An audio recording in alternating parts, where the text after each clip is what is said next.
және де фракция мүшесі Сүлейменов Ғазиз. Баршаңызға белгілі Қазақстан Республикасының тұңғыш президенті елбасы Нұрсұлтан Әбішұлы Назарбаев тапсырмасына орай партияның өзгерістер жолы әр азаматқа лайықты өмір. Неге сұрағыңыз бар ма?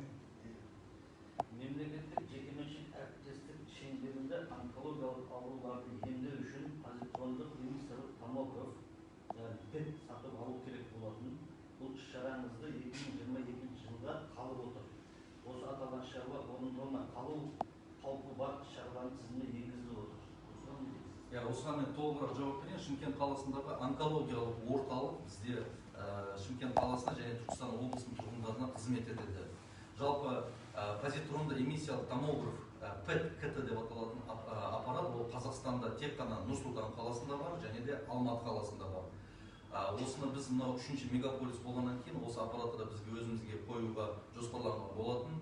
Алайда бұл жерде өте үлкен бір күрделі мәселе болып тұр. Ол мәселе мынау біріншіден бұл аппаратты біз мемлекеттік жекеменшік әріптестік аясында жасап жатырмыз. Бір мәселе бар, бұл жерде бұл жеке инвестордың көмегімен қойылатын аппарат, бірақ мемлекет оған өз қаржысын жұмсамайды, бір тиын да жұмсамайды.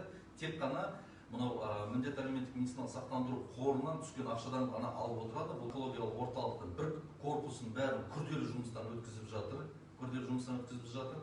2022 жылдың қаңтарында аппараттың бірінші бөліктері келе бастайды, және 2022 жылдың наурыз айында ол аппаратты біз толық қойып бітеміз.